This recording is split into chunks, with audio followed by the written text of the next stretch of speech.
Athletic published a story which accused the coach of the North Carolina Courage, a women's soccer team, of sexual harassment. This story was followed by other accusations of harassment by another women's soccer coach. All this comes in the wake of the Larry Nassar sexual abuse case, in which case the team doctor of the U.S. Gymnastics team was allowed to victimize female athletes for years. Considering these endless accusations, should men's role in women's sports be minimized? Should those teams be owned and operated by women? Can men not be fully trusted in positions of leadership over a female-centric organization? So yeah, this was, I mean, we've had story after story after story after story of the abuse of men in leadership positions. Specifically, is where I really want to focus on, and how these people operate for years and are never caught, right? Or they're the ones who are supposed to, like, the custodians of these individuals who are under them, and cannot be trusted. So, like, I'm wondering, like, for these teams, like, for instance, just for instance, like these female teams, should we be owned by, and operated by men? Would it be better if we had different leadership there, or would that just be something that make absolutely no difference in how people are abused?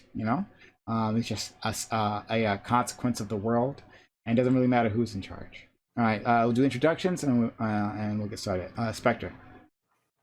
So if the only option is to go ahead and remove as many men from like positions of power in female sports, then I think that would probably help to cut down on the amount of abuse that we see of this kind. But honestly, I think that the better solution would probably be to simply have better internal and external pathways for the athletes to whistleblow, ensure safeguard procedures are in place across the industry, and then have it regulated by some sort of an external body. I think that's more effective than doing any kind of id poll, like we should have like men or women in charge. But if that's my only option, then yeah, obviously women are probably going to abuse women at a lower rate than men do. Fabian. Oh, sorry, Scott. I apologize. Yeah, no, it's fine. It's confusing because I'm a stream with a streaming partner. Yeah, so I think the entire idea behind this question is really just based upon a rotten moral foundation of critical theory and a philosophy that is just looking at people based off of their immutable characteristics and not understanding the logic of what could be occurring, right?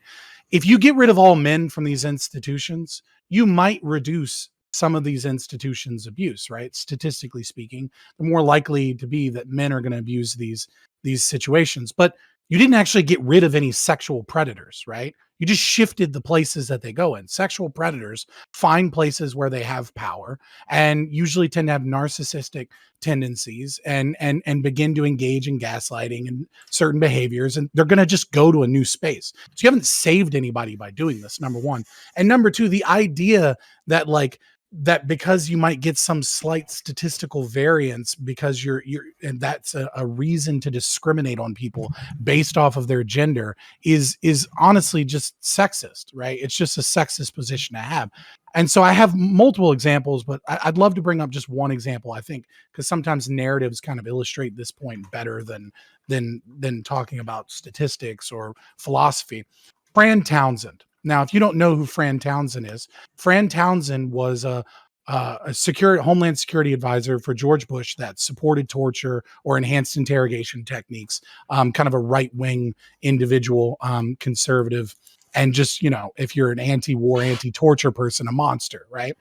What does Fran Townsend do now? Well, Fran Townsend works for Blizzard Entertainment, the gaming company, and is sending out threatening emails to her staffers, trying to get them to, by hiring Wilmer Hale, trying to make sure that union busting is occurring and trying to obfuscate and hide and silence victims of sexual assault and sexual harassment at Blizzard Entertainment, right? The idea that by having a male there, this is going to magically go away, it picks apart when you realize that people like Fran Townsend exist in the world. And if you get rid of men, you're going to have shitty women running it too. And so this is just a wrong way to approach it. What we need is not having people alone. What we need is, having co-coaches that are there so that behavior can be seen. We need better ways to report situations, right? We need actual solutions to this problem and not just, People will hate me in dogpile for using a Nazi term or something, but just cultural Marxist critical theory bullshit as an idea of like solving this problem. You're just kicking it down the can and forcing predators into new spaces. Oh, cultural Marxism strikes again. And where does where does it not appear? Thank you so much for that. All right, there you go.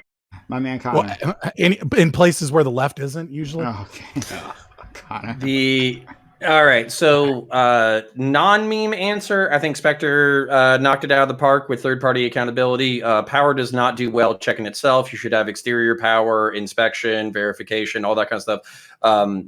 Basically, you can never prevent corruption 100%, but what you can do is you can check it with investigation, and you can deter it with fear of consequence through third-party accountability. But meme answer, I want to see conservatives. I don't want all men to disappear from women's sports. I want to see conservatives leverage id poll where it's convenient and get a bunch of exact representation of men and like the racial categories in every single sector. So like nursing, medical practice or whatever, 50% men, teaching 50% men. We're at like 33% white dudes, 33% white dudes, 10% black dudes. I don't know what Hispanic people are at right now, but basically invert intersectionality on its face. That way, one, if it becomes absurd, then it becomes absurd. Two, if it's not absurd and you actually benefit from having multiple perspectives in a single venture, then you've leveraged yourself into a better position culturally and socially. So I'll leave it there. LSP. Yes. So to the question, I don't know which of these questions I should answer or in which order. Should men's roles in women's sports be minimized? No, I think that's taking like it's the wrong response to some overarching problem. A more appropriate answer would just be to work on changing the culture. I don't think you have to prime these sports to the exclusion of men. I don't think that's necessary. I don't think there's anything endemic in being a man that would make one necessarily a predator or abusive or anything to that effect. That's not to say there's anything wrong with these also being owned or operated by women, but like if the dichotomy, like it can be both men and women. If the dichotomy is though is just get rid of the men and have the women, I don't agree with that. Okay. Kevin? Yeah, thanks, Prime. So my answer to this one's pretty simple. It's pretty clear. If only women can be on the team, I think it's fair only women can be applying for leadership positions. I think a lot of cases where you see CEOs and men and whatnot in coaching or even CEO positions of these sorts of teams is a holdover of a more patriarchal era in American and Western society at large. And I think across the board that, yeah, I mean, seriously, if it's discrimination to say, well, there should be women in leadership here, well, then, to Fabian's point, just to ask him, shouldn't that mean that it's discrimination and allow to not allow men to be on the women's team? Why shouldn't there be women executives there? Would that entirely reduce the problem? Would it entirely get rid of the problem? No, we could put men and women together. It's just the problem is women would just never have sports. But yeah, but just to quickly back to this though, what I think is very clear though is that look, why wouldn't you have men on the women's team, or why wouldn't you have men in the women's locker? Well, there are various reasons that'll come up, right? Why don't we apply this to leadership? Why don't we actually create a culture? We could talk about, there needs to be cultural change and stuff. Here's a way to spur cultural change. Only women can be leaders of the organization. Boom. Okay. Toasty. Yeah, I agree with a lot of that, actually. I don't think men should be in leadership positions in women's sports at all. I think women, since it's their own teams, they should probably be the governing bodies of that, especially since men and their sports are the governing bodies of their own teams. And also that men are 90% more, likely to be the ones to commit a sex crime over women. And just the fact that women, with their own experience, would probably be better suited for coaching women about their bodies and their physical abilities. Because men's abilities, physically differ from women's. A woman who, lives in a woman's body is going to have a lot more insight into a woman's body than a man is. We'll go to you, Brian. We had a little background noise from you, Brian. I don't know why. Maybe your mic is catching your sound from your headphones or something, but just be aware of that. Go ahead. Okay. Sorry about that. Yeah, I didn't know if that was me or not. Yeah, I agree on the locker rooms. I mean, come on. Like, there's no sense for coaching. It just, this is weird. I don't get, like, guys, a man coaching a female soccer team. That's just, I don't. That's weird. I don't understand why they can't be executives, though. Like, they say in this article, like, women's sports traditionally has been built by men and are also trying to use the structures of men's sports. I don't even know what that means. Then they talk, they have been sexualized in ways that would make them appeal to the straight male gaze. All of that is rhetorical Marxist bullshit. Like, that's absurd. Why can't you be an executive? Why, if I'm a guy and I'm trying to sell women's soccer sports games to TVs and trying to get it on, why can't I do that? Why does it have to be a woman? That's stupid. I mean, all this, like, if we want to talk locker rooms and all that makes all kinds of sense. But just this Marxian male gaze, this Marxian, like, power structures is all, I just reject all of that. Marxists are under every rock. Let's go. Ain't a Marxist, by the way. No, you revealed yourself. Mask off, Kevin. We all know. Everybody knows I'm a liberal now. Ty. Yeah, so I got to open up with this. This topic is hell for me because I put it through the ethical computer in my head and it spits out error codes like crazy. I look at two things here and they contradict each other. Number one is discrimination. I don't like positive or negative discrimination. I think it reinforces discrimination. It makes it worse. I don't want to go down that particular train. But it's going into it's going up against balances of power and difference of power because. Not to say the sexist thing here, but I think Toasty hit it, which is they're 90% more likely to do this particular outcome, right? That's not good, right? So the problem is you have an integral difference of power here, a predisposition, but you also don't want to discriminate. I don't know what to fucking do. It doesn't make sense. I can't parp out anything that seems like a salient answer because I don't want to treat men like they're evil.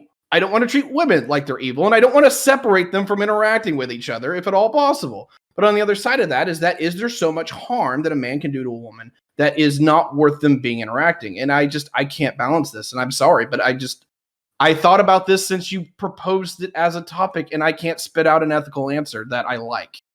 And so I'm going to end with that. Okay. All right. Okay.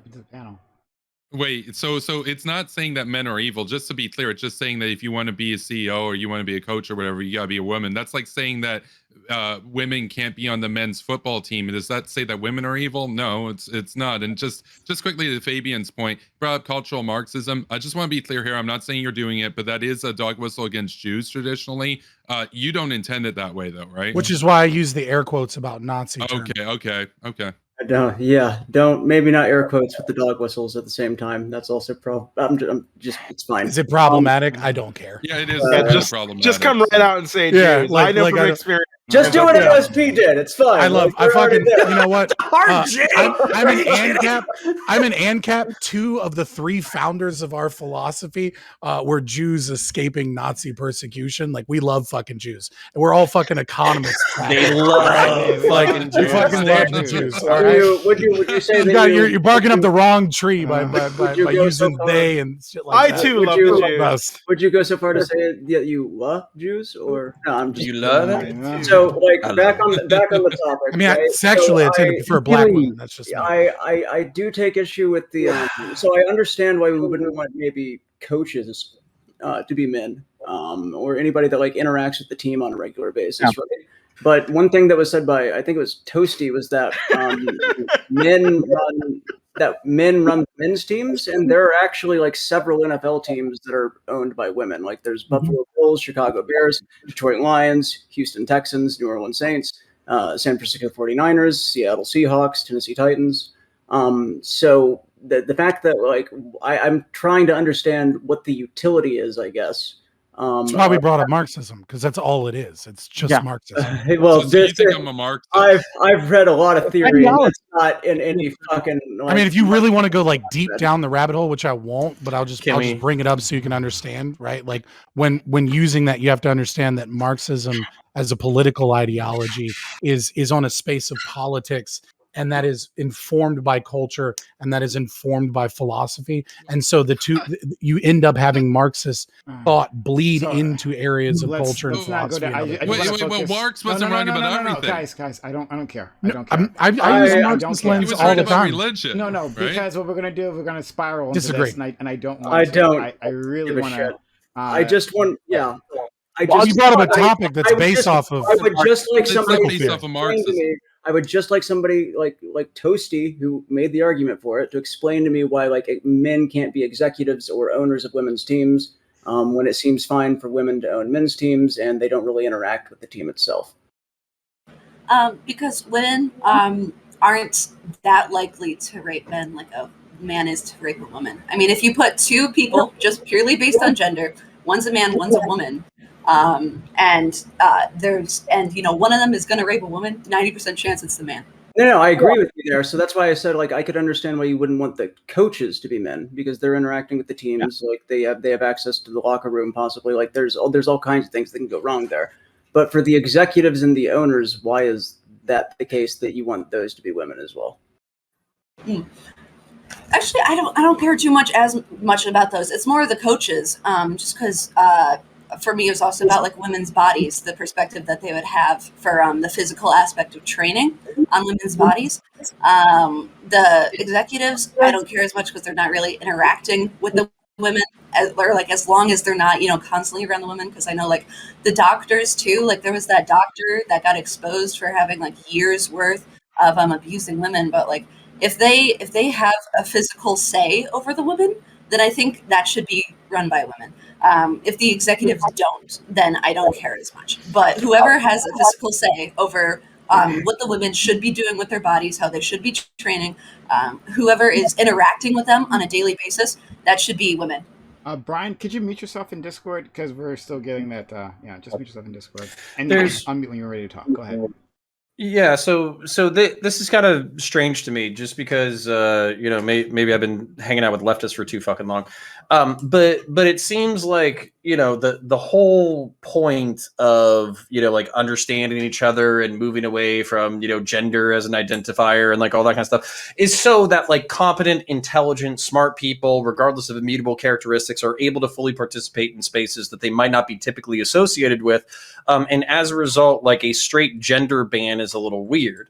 And this is kind of where, like, for me, I think Spectre's original solution is probably the most elegant, where you do have checks and balances. So for instance, you do have like a third-party accountability reporting system. You have somebody who's outside the organization that they can't do, retributive shit on. You have it in the charter that if any person in a certain level of authority violates this trust, and if there's retaliatory punishment against the employee or whatever, then that person is capable of suing. These are all structures that have nothing to do with gender. And like, I don't give a shit. But what's kind of like, for me, what's good is like, what's good for the goose is good for the gander. And how far are we going to push like the immutable characteristics thing? Like, are we going to go like, oh, well, can private clubs now discriminate based off of like gender and sex? Can private institutions discriminate based off of race?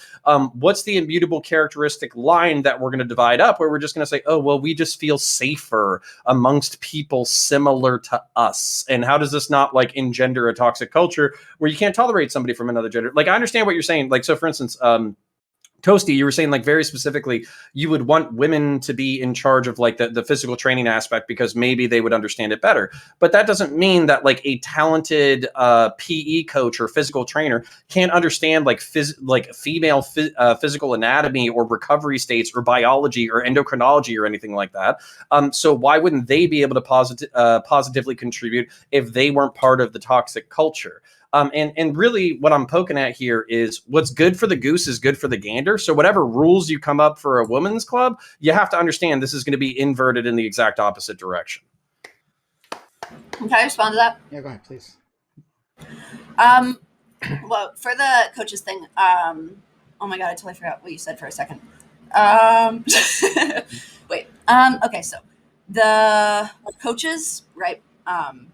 Sorry, could you repeat some of that? I'm so sorry. Well, yeah. So basically, what I was saying was that there would be male coaches who would be talented enough to overcome whatever that like physiological barrier is of like natural understanding of what a female athlete goes through.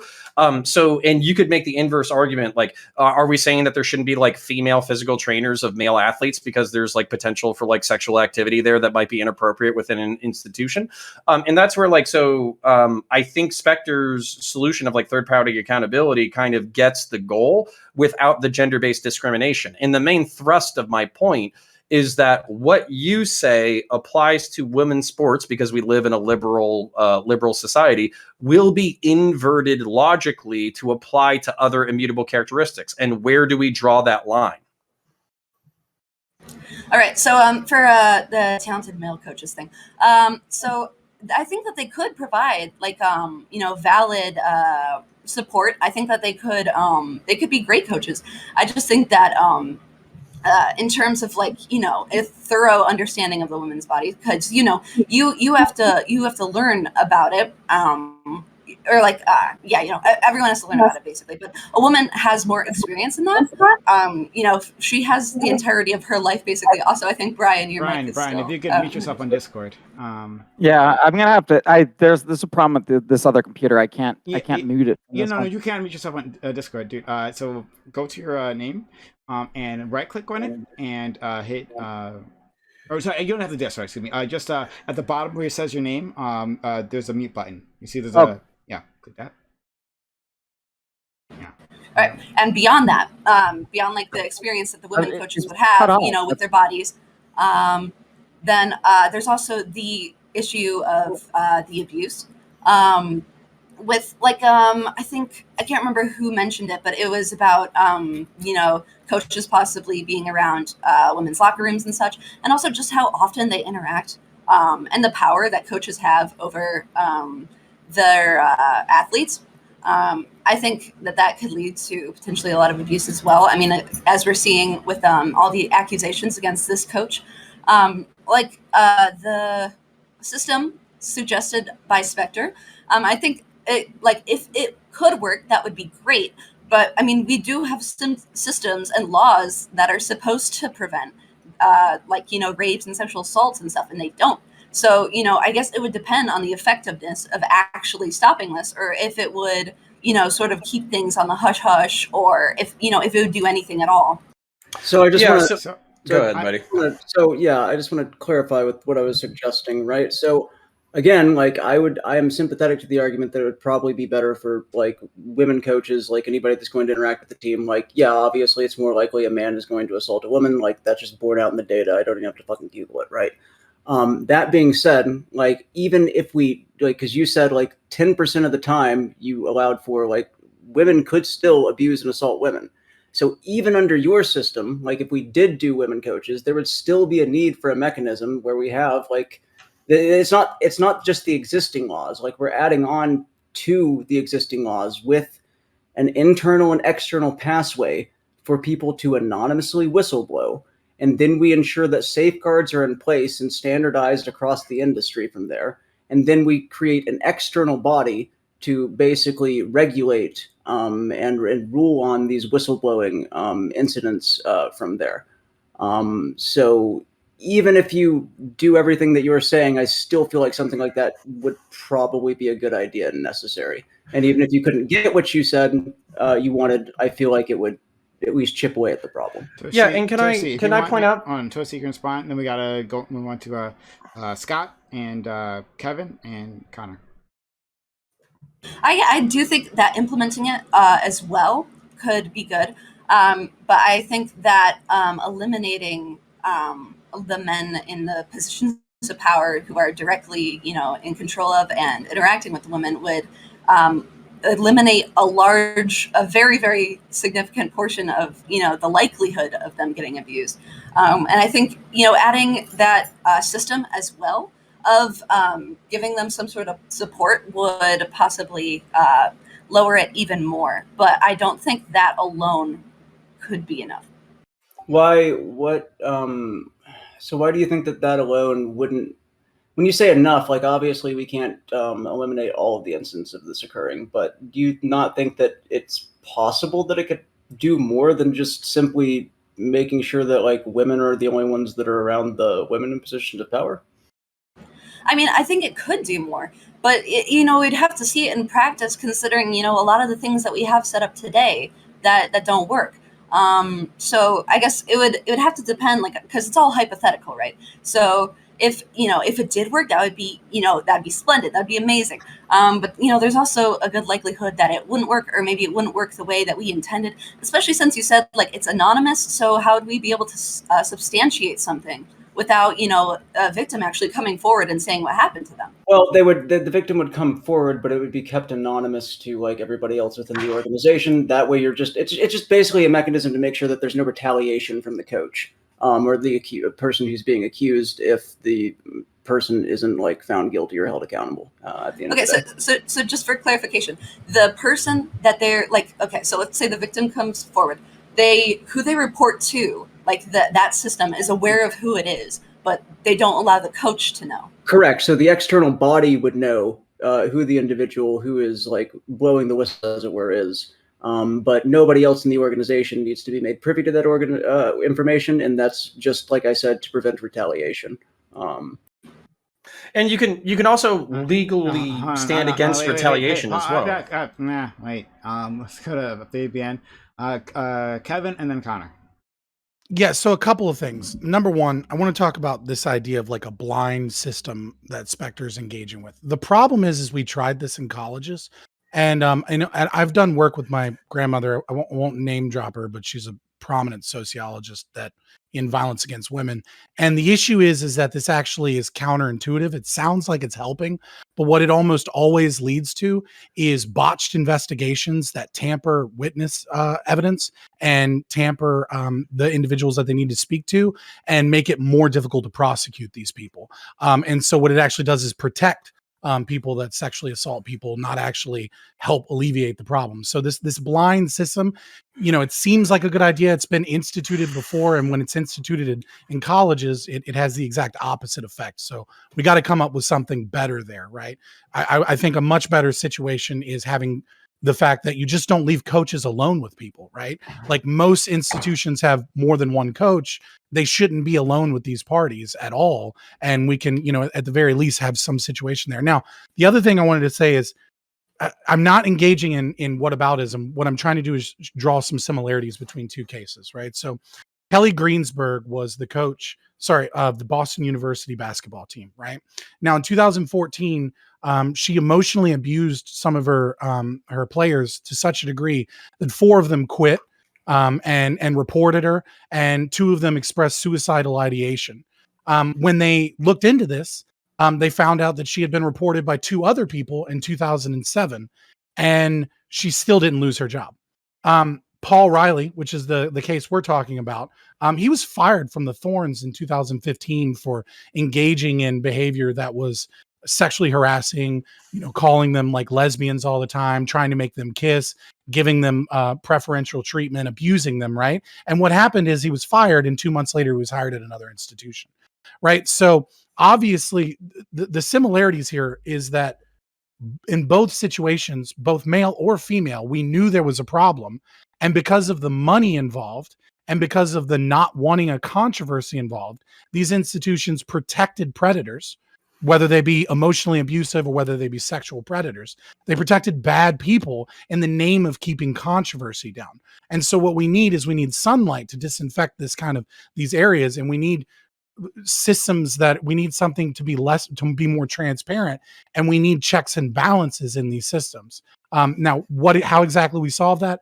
I'm not an expert in fucking female sports, right? But I can see some of the flaws in the logic and the other argumentation that's presented here. And obviously, getting rid of males is just kind of a silly, absurd thing. What are we going to get rid of female teachers? Are we going to get rid of male OBGYNs? We just like it doesn't make sense, right? But I'll leave it at that.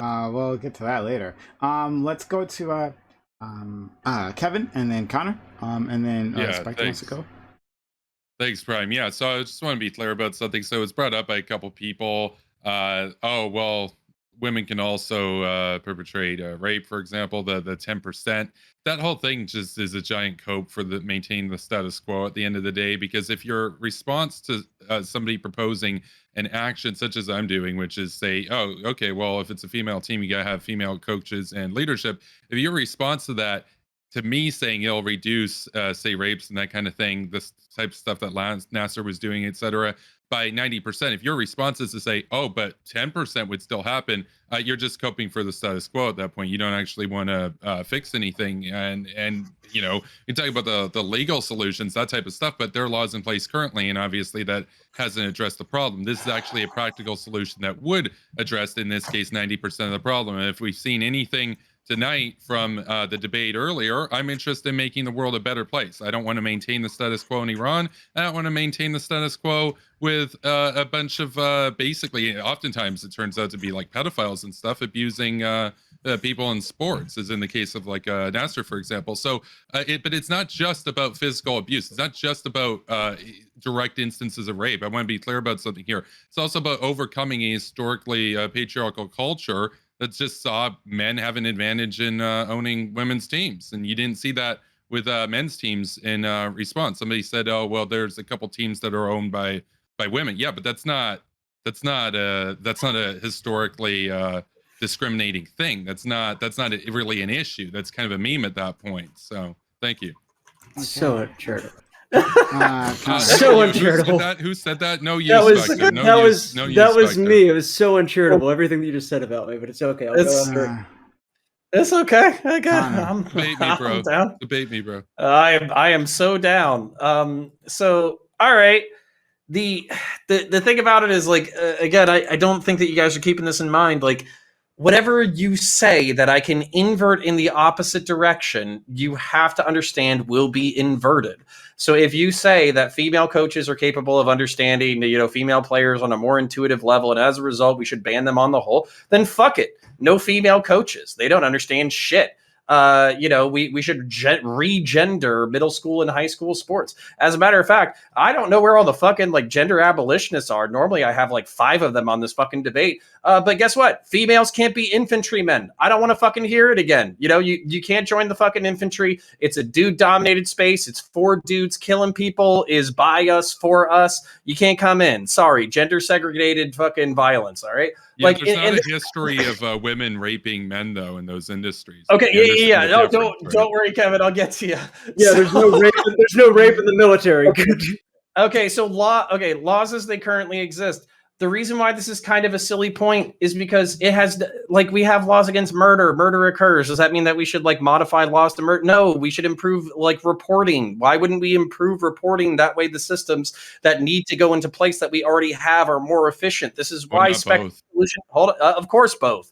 But Spectre, this is why Spectre's solution is so obvious, is because whenever you have an institution that's only responsible for checking itself, then you have corruption, nepotism. You have people looking out for each other. They don't want to stink. Whereas if you have a third-party accountability system, and I know FLS brought up like a blind and how it protected fucking abusers and shit.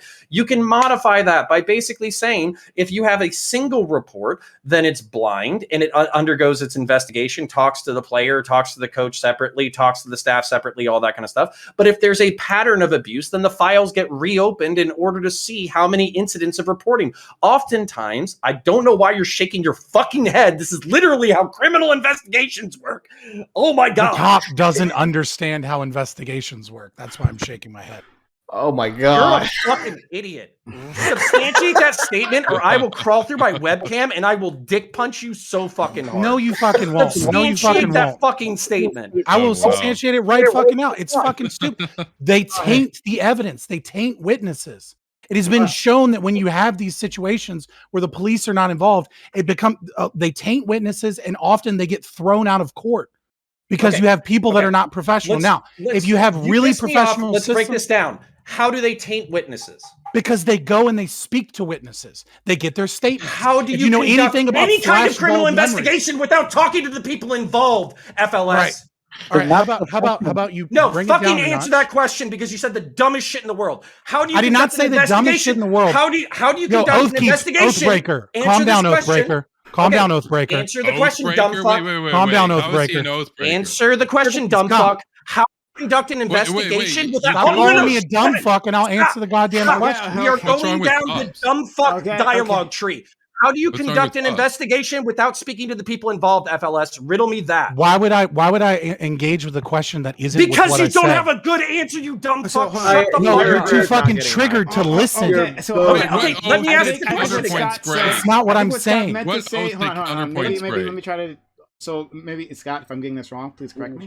But I think what you were trying to say was that when you have these third-party institutions, right, that are governing, when they are talking to the witnesses, they are making Yes. evidentiary mistakes that get Yes. that thrown out in court, not the police. Yes. And then when the police go and speak to them, Yeah. the defense often claims once it does go to a criminal court, right? They often claim that the evidence that the witnesses were tampered with because they were making evidentiary mistakes in the process because you have unprofessional people. Now, if you want to hire a whole professional organization Against that?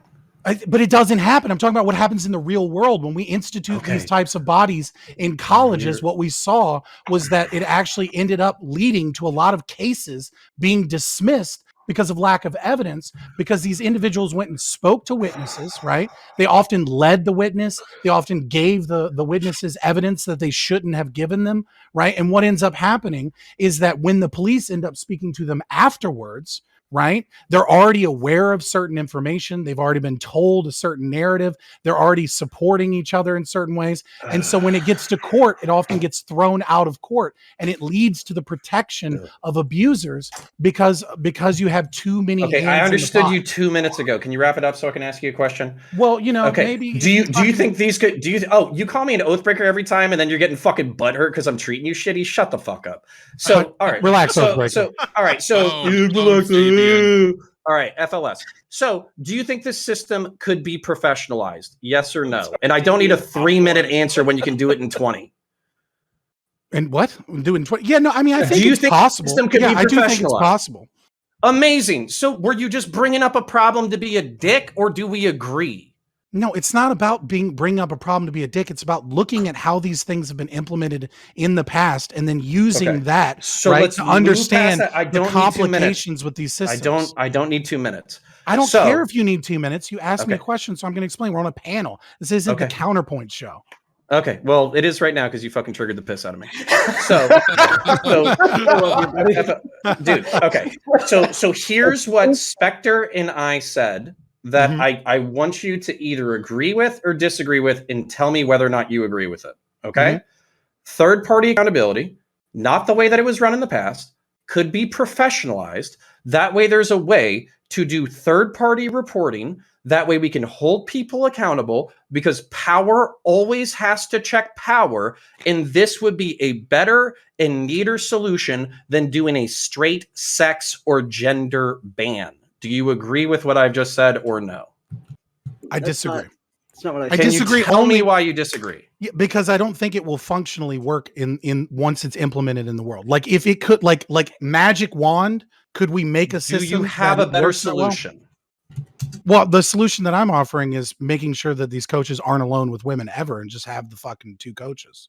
Okay. Do you think that my imperfect solution and your solution could work in tandem as a standard operating procedure? It is not acceptable for 2 people of different sexes or genders or whatever to be alone in the same room, especially when there's a power differential. Could that be a I will standard throw you within this the bone. administration? I will throw you this bone. If it's done properly, which I don't see it likely occurring, but if it's done properly, right, it could be a boon. It could be a good thing. But we have to be very careful about instituting that, because when we've instituted those types of things in the past, it's actually made the situation worse, not better. So we have to be extremely careful about just because we all know what corporations are going to do, right? They're going to do the bare minimum, right? So that the story goes away. Right. Okay. And what's going to happen is they're going to implement a shitty system, and the shitty system is going to end up protecting abusers. If we're really careful about it and we're really pay attention to it, I don't know that I have that much faith that would happen. But if we do, it could be a boon. It could be a good thing. But we have to be Sure. aware of how these things play out in the real world. Let's go to. All right, sounds good. I'll be back. Sure, Kevin, Toasty, and then Spectre. Brian, Okay, if you do you want? Yeah. Okay. I'll wait my turn. Sure.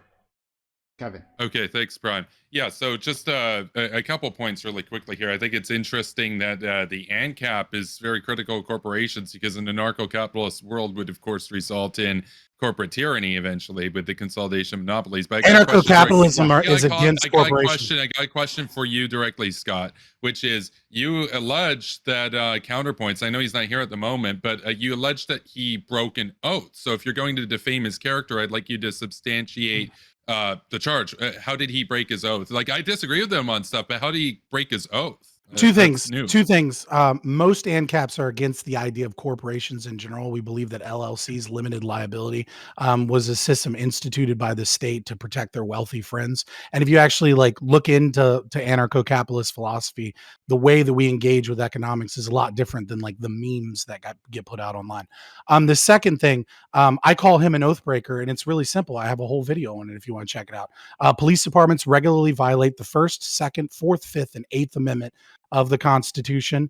Some do it by ways of the Supreme Court. I mean, a great example for Fourth, Fifth, and Eighth of is civil asset forfeiture, right? These are department policies that police engage in. This isn't them beating up people. This isn't them being a bad cop. And they swore an oath to uphold and defend the Constitution from enemies, both foreign and domestic. I know that he's a Marine, right? So he did it twice, right? And the thing is that they break that oath by the very nature of the system of policing. And therefore they are oath breakers, and they lack honor because they lack the ability to maintain the oaths that they swore to defend, and they simply don't do it. Specifically violate people's civil rights, though, is because you're calling him an oath breaker. You're implying that he specifically. I'm not going to get this deep into this. Also, you're going to slander him, but then you're not going to specify that he specifically did. It's not slander if it's true. You seem to care. Okay, but I'm asking you for evidence, and you're just police chiefs. He's not a police chief. I'm sorry, it's too much. I didn't say police chiefs.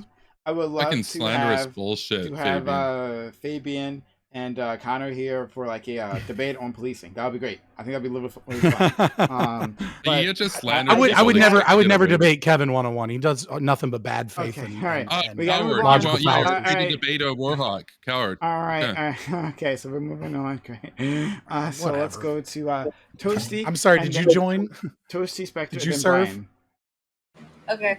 Full specialization, division of labor fallacy, bro. Time to understand economics. Just me. Okay. So, if the if it magically was able to work, that system that was suggested by Counterpoints and Spectre, until that point, while they were taking the time to come up with a system and establish the checks and balances, and just make sure that it's airtight, then until that point, how would you feel about there not being male coaches? I'm fine with it. I'm cool. I already conceded the point on the male coaches, and I don't know why I'm being characterized as not conceding that point. It's probably a good idea to just have female coaches for female teams. Okay, I'll go, because there were a lot of things that I was actually mischaracterized on that I got to catch up on now. Kevin, I did not bring up the 10% thing to say that you still have a problem. I literally brought it up to be even if we do your solution, which I agree with, Toasty, there's still going to be the 10% left over. So maybe we need to implement something on top of that to account for that 10% of abuse that is going to be left over by the women.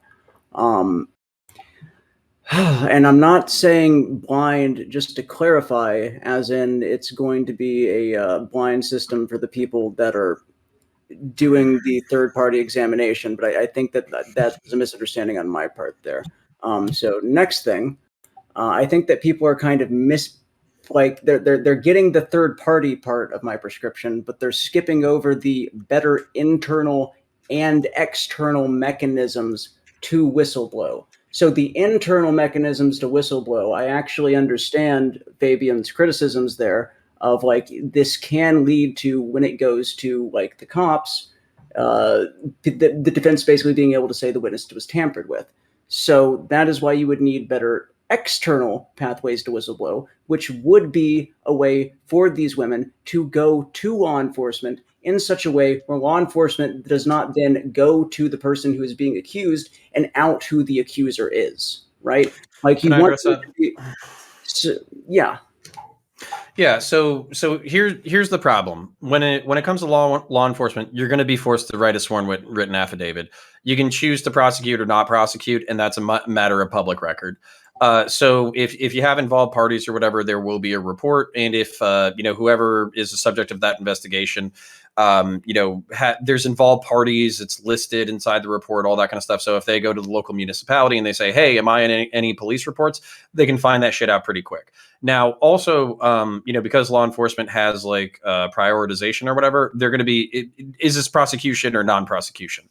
If it's non-prosecution, they don't give a fuck. It's going to be an information report. They're literally going to throw it into a giant stack of fucking papers. Nothing's going to happen. Now, you could technically prosecute on a crime later after a crime has occurred, but there's also a threshold. So for instance, like if it's a sexual assault where like somebody grabs my dick, right? And I say that I don't want to prosecute, state attorney doesn't give a fuck. Nothing's going to happen there.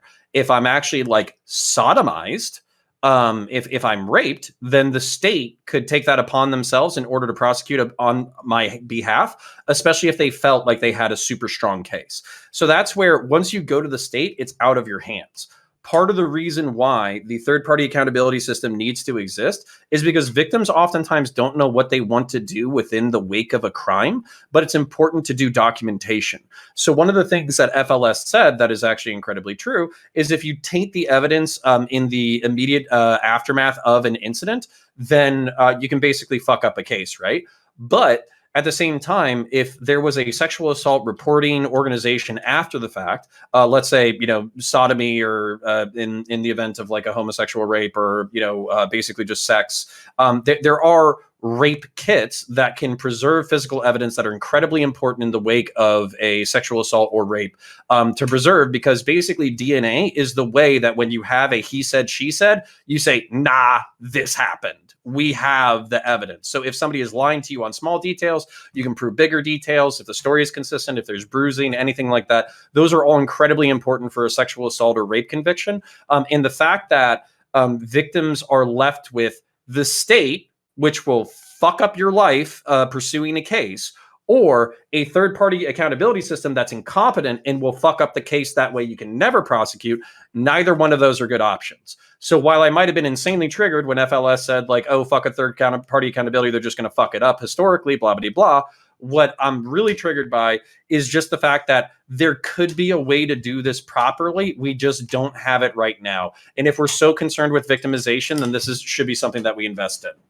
Okay, so real quick, I just want to take this opportunity real quick to just say, women and men, if you are sexually assaulted, get a rape kit done. Don't shower. You're going to want to shower. Don't shower.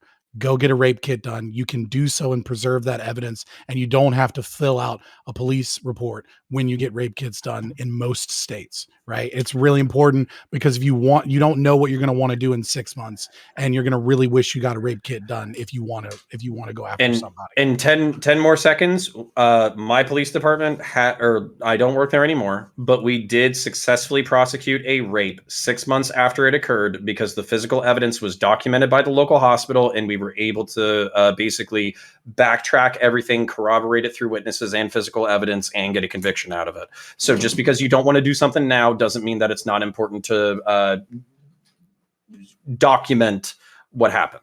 So could a possible improvement on like external pathways for people to whistleblow be that women are just simply made more aware of the fact that they can go to law enforcement, get a rape kit done, and they don't necessarily have to out themselves as the accuser to the accused? It's primarily hospitals that are going to do it with like a non-disclosure. And yet the short answer is yes. Yes. But there are institutions that are not law enforcement that you would want to go to, because basically law enforcement is not going to want to let that slide. They're going to be super invasive and not going to really want to let you go that way. Education in that path is a great solution. Let's I go think to almost Brian. everyone could agree on. Please. So I think that might even work better than using the external body that's like a check and balance, because you like we said, it does have to Sure. be perfect, and they have to understand how to do this in such a way that they're accused of Brian, and then Kevin. Yeah, I just think part of this, when we were talking about having, men not being in the same room with women without another person, I mean, isn't this the epitome of based Mike Pence? Remember, he got in tons of trouble, for saying, I just wouldn't go out with a female colleague, and with someone there. That's kind of what we're talking about. And I'm like, well, why did we get so much crap? Maybe he's like way ahead of his time on this. Yeah, what a progressive. I know. It really does. We mentioned this. Maybe we should just make sure that we don't have the men with women. We should always have a person there. Like they were channeling Mike Pence. Maybe women could start dressing in like less provocative clothing. Like maybe they could wear like something around their hair. Okay. That way they don't sexually turn us on. Or they could wear, something else. No, but okay, but this is the fucking point, is that like people should be able to interact with each other across gender and sex boundaries without it being completely fucking banned. No, that's not the same thing. Hold on. Okay, so I guess I haven't said anything yet. And I'll say something now then. Okay, so I don't know about this point about like you can't be in the same room together, right? I'm memeing. Right? Okay. But like the problem with Pence, and I see your hand, Kevin. The problem with Pence is that yes, he was assuming. I don't know. I'm gonna say anything. I don't even know what the fuck dude was thinking. Like I tried to understand what he was thinking. So maybe I should make a statement there, right? But the point is like for this, it's considering like that the power structure is like tends to be male at the top of these organizations, right? And then the power structure of the organizations that are supposed to keep track of them, right, of outside organizations, also tends to be male. Like the Larry Nassar case, like we had the FBI step in and then do nothing, right? Like not take it seriously. Why do we always assume that men are going to abuse power more often than women? Now, I agree that rape, that men are the ones that are raping, right? Okay. But abuse of power can easily be on a woman's, right? Absolutely. Why any kind of false accusation? I mean, women's prisons are constantly it's tattletale all the time. Female aggression comes with accusations. You know what? Hold on, sorry, I'm a little confused. Like female prisons are tattletaling? Like, could you explain that? Oh yeah. Would you I think he's referring to reputation management abuse. No snitching. In female prisons, there's 1,000 reports written per day. This girl did this. This girl did that. Right? It's the opposite of no snitching. It's constant snitching. So what I'm saying is female aggression is different than male aggression. But it's good that we get rid of like negative male aggression. But how are we going to address negative female aggression? So one of the problems that comes with this, and we're seeing this all the time with Title IX in college, that you have one person gets accused, you don't even get to know who accused you. Nothing. Like you have to be taken off of campus, outside of campus until the investigation is done, and it's not even being done by professionals, like we said. Yeah, okay, but I mean, I guess that's a different thing. It doesn't really address this particular debate. I mean, like, okay. I think I get what he's saying because maybe he's not super aware of the psychological literature, right? And I'm not trying to insult you, Brian. I think maybe you're just using different words, but reputation management, right? Female violence and female ways of cutting down to others differs from males. Obviously, we're talking about a bell curve situation here, right? And so, I mean, there's overlap between the genders, but one of the things is men tend to be more physically aggressive, whereas women tend to go towards reputation management. So women, when you have like what you might term like toxic femininity, right? But in psychology, it's known as reputation management. So they'll do is they'll attack other women, making up stories about them, saying that they did things that didn't happen, start rumors, try and ostracize them, try and otherize them from groups. And it leads to really negative outcomes because it's a form of emotional abuse, right? But it's something we don't talk about that much because we have this certain kind of reaction to physical abuse because in a lot of ways we have this assumption, sometimes true, sometimes not, that physical abuse is just way worse. And when you're getting to sexual assault and rape, it obviously is, right? But there's other instances of abuse that don't necessarily get talked about and that are more female centric that cause problems, which is what I was talking about with Kelly Greensburg, right? 4 people left her team and 2 people in 2007 also left her team because the emotional abuse was at such a level that they were considering suicide, right? But it's a different type of abuse. So okay, I mean, it's acknowledged that, like, so with this particular solution, right, or flirting with this particular solution, it's not saying that the putting women at the top equals utopia, right?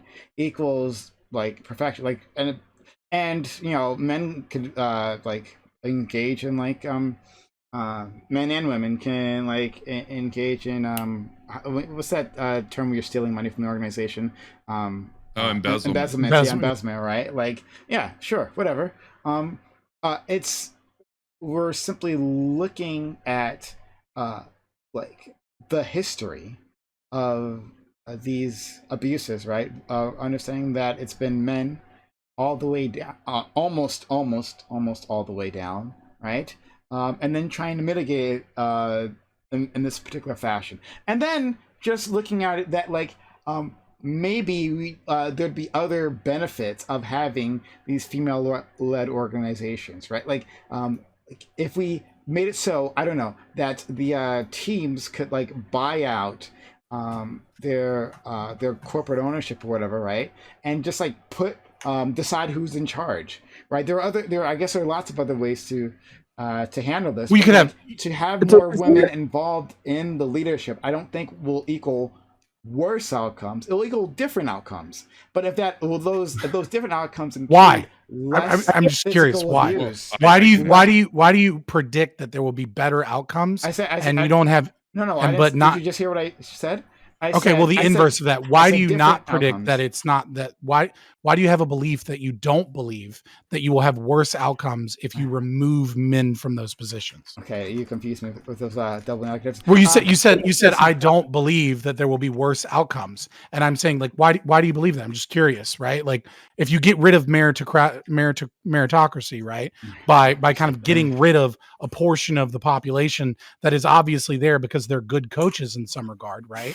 Or why do you think the situation? Is it the case that that most of the coaches are men because of simple meritocracy? Is that the case? Is it the case that I don't know sports, so if I'm saying something wrong, then please correct me. I believe like most like of the quarterbacks in the NFL are white. I believe that's the case. If I'm wrong, then someone correct me. Like, is that meritocracy? No. Like, is that how the system works? Absolutely not. No, right? it's like not. that's completely Black quarterback. Yeah.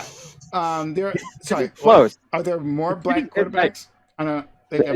Obviously we get into a deep system. But anyway, obviously we can get into a deep system of like a multivariate analysis of like what portion is meritocracy, what portion is systemic ideas of racism or sexism. But what I'm saying is that, right, if you get rid of more than half of your candidates, right, obvious, right, like because there's more men in this space applying for these positions, right? So if you get rid of, let's say, 60% of your applicants, do you not realize that you're going to have worse coaches when the candidate pool is now much smaller, right? Where is Demon Mama? What the fuck? Nobody. So here's the thing, okay, right? All right, I'll let. I mean, it's just basic economic question. Kevin Why do has you been believe waiting, that I'm not have running bad away from outcomes? I'm not running away from you, but Kevin's been waiting for a while, so I'll give him space and then. Okay, thanks, Prime. Yeah, so basically, again, like we keep getting back to the whole thing about rape, and I mean, a few people on the panel have kind of come around on that and said, yeah, they could see the logic in only having female coaches. But again, the question was asked about CEOs, and that's less often when you have that direct sort of abuse. But the point that I was making, which is nobody's really seemed to engage with so far, is we're trying to build a culture that is moving beyond this, basically this historically patriarchal system in which, yeah, you'd only really see men in those positions. It's not about hating on men. It's about elevating women in those industries so that we can actually get to an actual meritocracy and what would you call it, and a more equitable system. So I did just finally kind of want to say though about what we were talking about earlier. I do find it funny though how Fabian Liberty Scott, after basically slandering counterpoints based on this department, how he if somebody breaks in right now into Fabian's house right now on stream, he's going to call the police. He's going to call the police. He's totally fine actually I'm going to pull out my ex-defender. Right, I'm going to pull out my ex-defender series. You know what, Fabian, sour and fucking unload on that bitch. The world that you want, that's devoid of cops and everything, Thomas Hobbes laid out, and it's so dismal it wouldn't even survive, because in 1 second of that state of nature, everybody would just how many strawmans can you string together? Covenant around you don't know anything about anarcho-capitalism. No. You know nothing about what I advocate. I know it wouldn't work. I know it wouldn't work. That we need. You don't know what the fuck you're talking about. Connor, start talking, please. You're so far from any reasonable position that you don't know what the fuck you're talking about, and you don't even know. It's not related to the topic. It's not related to the topic. You're just trying to get digs at me. Well, you're the one who brought up the fucking pathetic clout chaser. You're the one who brought up the pathetic clout chaser. If I'm a clout chaser, then why does clout come to me, dude? You are a pathetic clout chaser. You're the clout chaser. I'm too busy to chase clout. Oh God. Can someone answer me one question? What's this obsession with history? Why do we have to balance things out, like equity, that we need to like almost overbalance because things weren't as good in the past? I don't get that. Like, why can't they just go straight equality? And that's a fucking topic. Yo, could I? That's part of my point. Okay. So, like, I think it's so fucking weird to just be like, oh yeah, like, women had it bad, historically, so let's let them have their own fucking separate institutions. All right, fuck it. You can have your separate institutions, but what's good for the goose is good for the gander, motherfuckers. If you want to make arguments about how we can segregate based off of like immutable characteristics, then fuck it, sure, whatever. But bear in mind that you're basically creating a rule set that's going to allow everybody to say, oh, well, we're different for X reasons, so we need our own special space. Richard Spencer would be pleased. Dude, yeah, he'd be super fucking happy. Where capital accumulation is like the number one thing, right? In which like this and wealth, right, determines so much of our outcomes, right? Then what's wrong with giving certain people advantages who had be marginally disadvantaged for years or centuries, right? Like what's Connor, wrong can I take with actually helping? No, hold on, because I don't want to straw man Prime. Yeah, again, I don't give a fuck, but like I believe in a liberal society, and I think we're in a liberal society. I don't believe in this like shit where you do a historical analysis of who's been fucked over and then you just make special fucking rules for them. I think what happens because I'm pretty sure because of the equal protection clause, literally whatever rule you set for any immutable fucking characteristic, you have to set for other fucking people. So if you say and the intersection, what are you talking about? What are you talking about? Sorry, what are you talking about? I'm saying that you could have like contracts for minority-owned businesses, right? Like you can have like special set-aside contracts for minority-owned businesses. Do we have that specifically for white businesses as well, or do we recognize that there is a protected class here, and we are trying to give them opportunities within our capitalist system to gain wealth? To advance themselves, to gain experience, all that good stuff. We do that, right? Pretend this is a rock, and I lifted it and said, "Oh, look, Marxism." Okay, but hold on. But then, like, the whole point is to incentivize people who previously didn't have access to the structure to have access to the structure, not to discriminate against people out of the same structure. So just because you're giving loans to people of color doesn't mean that you say, "Oh, white people, you can't have loans anymore," and also you can't shop at the black-owned businesses because your presence is a threat. So these are you might disproportionately be a dick. You're mixing two different arguments, right? So we've moved on to this, but like the original argument was about the threat. It was about multiple things, but like it was mostly about the threat of harassment. For like in these teams, right? Like the history of harassment and a possible solution for that. But but you understand it's weird. It's weird where like oh I God, feel Brian, like I'm in Brian, I constant. need you to mute, buddy. I need you to figure out how to mute. If you on your Discord at the bottom next to where your name is, Brian Edward, on the left hand side, you'll see a button, a mic button. Click that mic button. You're not muted? Yeah, you're not muted. Click that mic button. Okay, so it's weird as fuck to me to be in like a progressive lefty space where we're now okay with some level of discrimination over immutable characteristics because of a predilection towards a certain negative behavior. But I swear to God, if I was in a fucking right wing space right now, I'd just be hearing fucking like 1350 and fucking 41%, and I'd be hearing all the fucking memes because they associate negative behaviors with a certain demographic group and then use that as a basis for discrimination.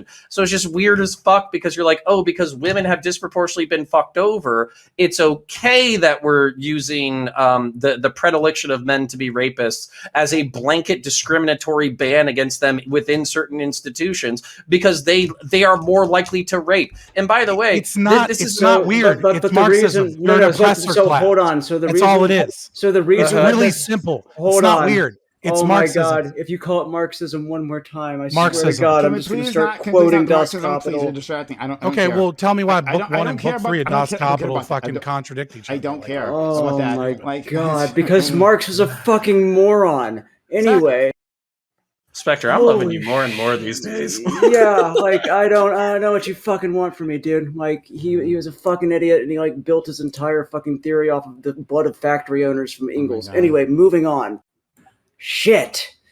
Like, do you not understand why it's not analogous, Connor, that we're wanting to exclude men from these spaces due to the fact that historically women have been like oppressed by men and like assaulted by them, and this is borne out in the data. Whereas with the 1350 stuff, we can understand that the reason that these communities do commit that Black people or people of color do commit such a higher rate of crime is because they have been historically disenfranchised. But are we going to? So these are not analogous like comparisons that you're making here. But are we going to do like a fucking triple handstand backflip into the fact that like men are just fucking rapists, or they're just like predisposed to being rapists? Just that it is statistically more likely, so it does make sense to go ahead and just say like, if they're gonna be around the athletes, like if they're the coach, like it's probably better that it is a woman. Like I'll bite that bullet. Statistically, it's just true.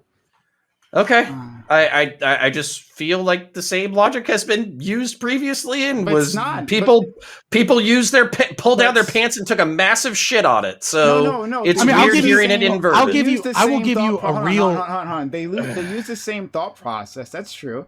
And Toasty, I do see your hand up, so we'll go to you next.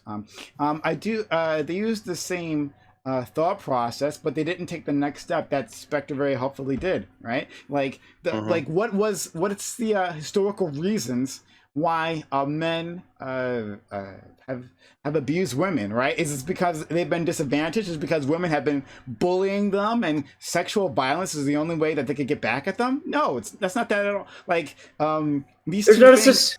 Yeah. Well, I was about to say, go on 4chan, you might see that shit. There's not, the 4chan is the only place where anybody believes in like systemic misandry. Like, it's not an actual fucking thing. Systemic racism is, so that's why we get 1350. Exactly. Like, these are very, very, very different things, and comparing them is insulting a little bit. But I get where you're coming from. Okay, I'll shut up for a minute. Let's go to Toasty, then Ty has something to say, and then we can go to Kevin. I just want to say for like 1350 thing, people usually use that to say like 50% of all violent crimes on average. But if you look at like the FBI like statistics, it's 37%, not 13, which is disproportionate, but that's significantly less than 50%. So just thought I'd clarify that real quick. Also, just for counterpoints, there are like women's only institutions that do exist. Like this isn't necessarily like an institution, but like women's only carts. You know, like in Japan, like on the subways and such, there's a high prevalence of men abusing women. So they created women's only cars. So then they wouldn't have the risk of being abused by men when they ride like on the subway and trains. Okay.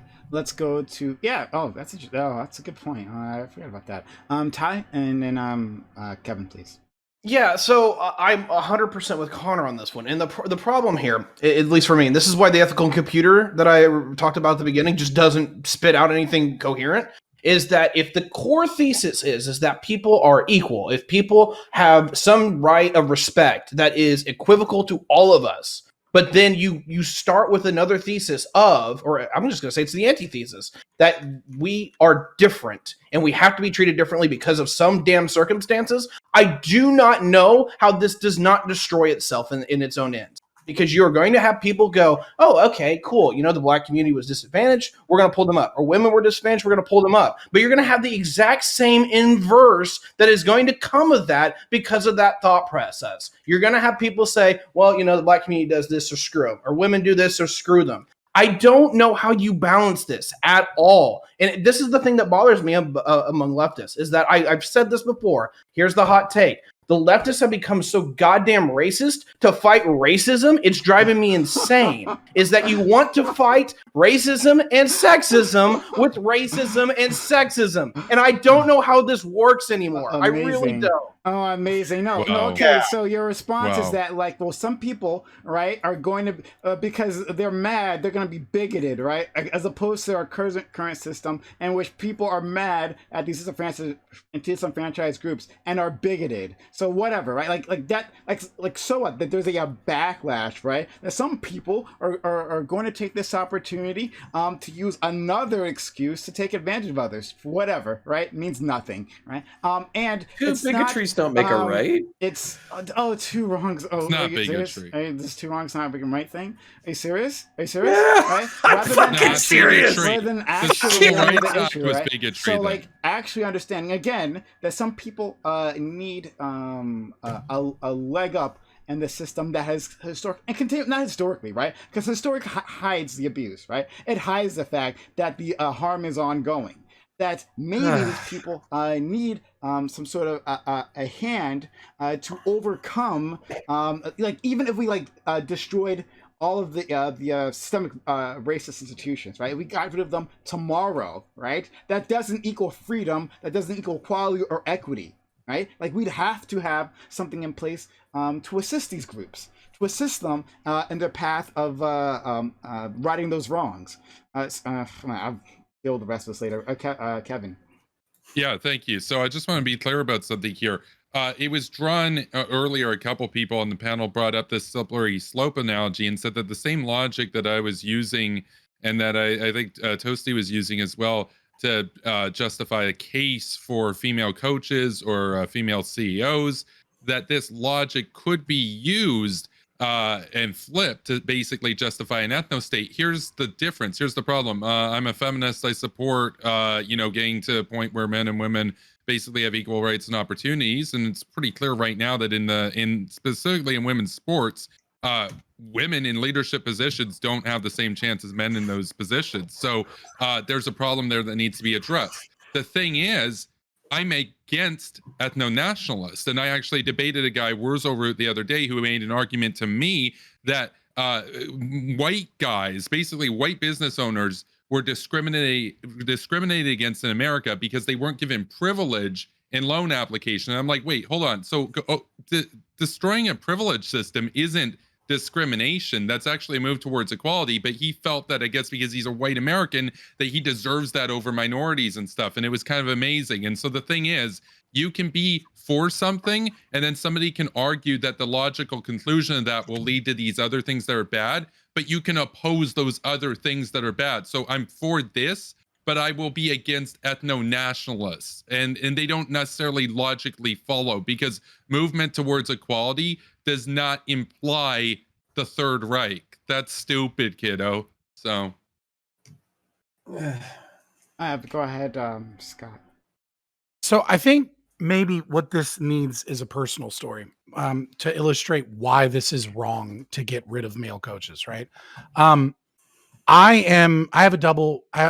have a degree in psychology and sociology in undergrad, and I have a lot of counseling education in grad school, but couldn't finish my degree because of financial reasons. It's whatever. I'm like 6 classes away from my master's in that.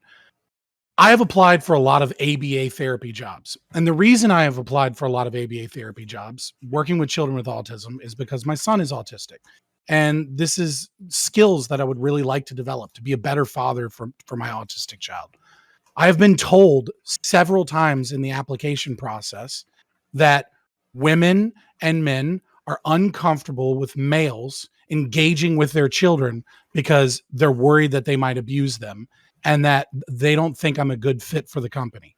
I have been told, not been told that by other people, and been told that someone was more qualified because they were a 19-year-old female that had babysitting experience, despite the fact that I raised my autistic son the first year of his life as a stay-at-home father while I was in grad school.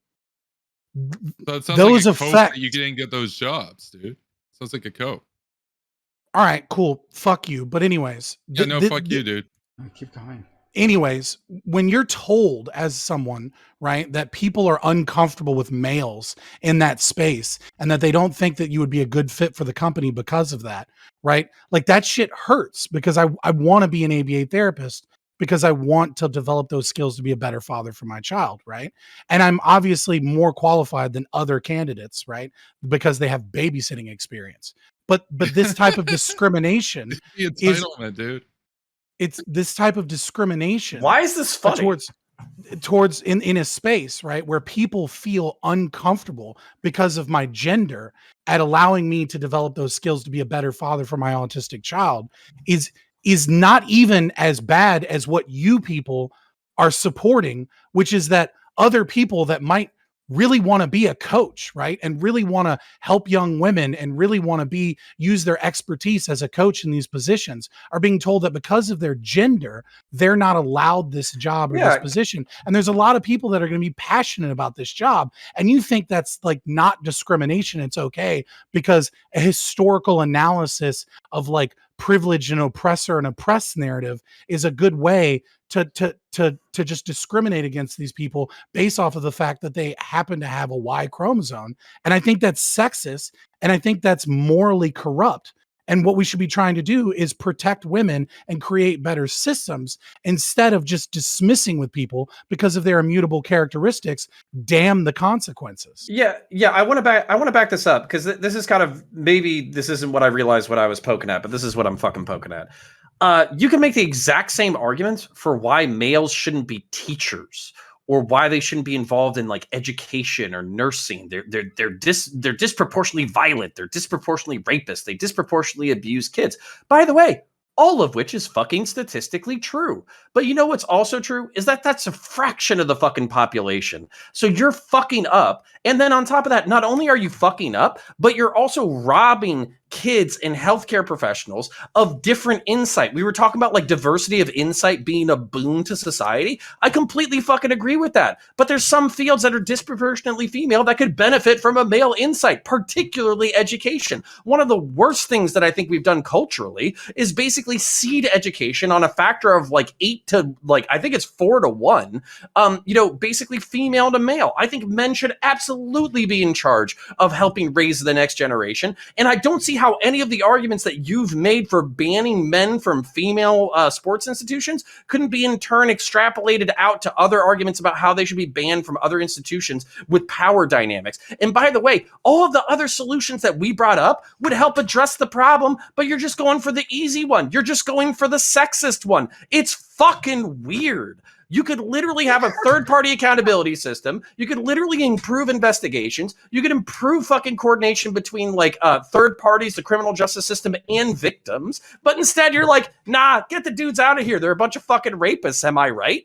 And why I'm fucking losing. Why? Yeah, you can get the fucking rapist dudes out of here. Am I right? So you can do both. It's so fucking weird because I've been on leftist panels for 6 fucking months, and I can't say that I would know what Demon Mama's position is, but I'm pretty sure she would have shit fucking blood and raged out at all of you that you assumed that there was some kind of basically because of like a gender or sex assignment, these people could be predictably fucking criminals, and it's better off to just ban them from the fucking institution Like, I don't even want to make the points or the memes or the analogies that I'm fucking making, but because y'all are just all on the same board of this fucking weird solution, I'm at a loss. I have to make the weird arguments that I don't want to fucking make because there's nobody else here to fucking make them.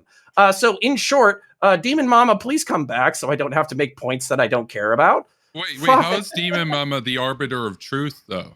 She can at least push back against anti-male sexism because she's a gender abolitionist. Like, she would at least be like, no, fuck that. You're being weirdly discriminatory against dudes, and I'm not for being discriminatory against dudes. I'm for all of us kind of being on the same plane. And I memed about having like 50, okay, cool.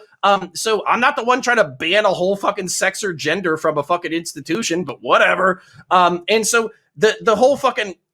I wish I didn't have to make these arguments because I don't give a fuck. Because seriously, like, if you got the world that you wanted, I would fucking meme in the opposite direction. I'd be like, fuck it.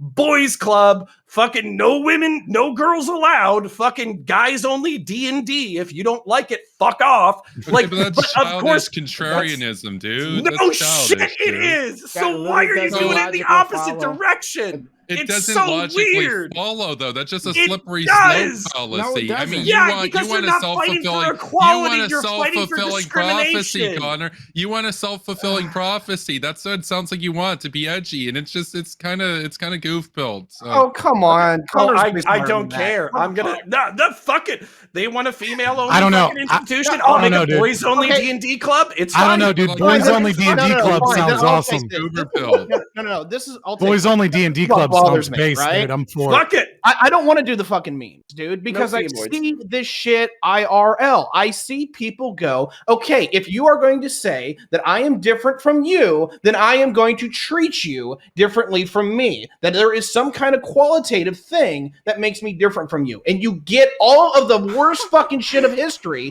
because of this for the last 200 fucking years. I'm sorry if you don't agree with me on this one, but I'm serious. What works one way is going to work the other way for people. And if you're not willing to accept the negative, you shouldn't be willing to accept the positive. And it's fucking bullshit. Wow. I love how like the You love when egalitarianism? You love equality? Oh boy.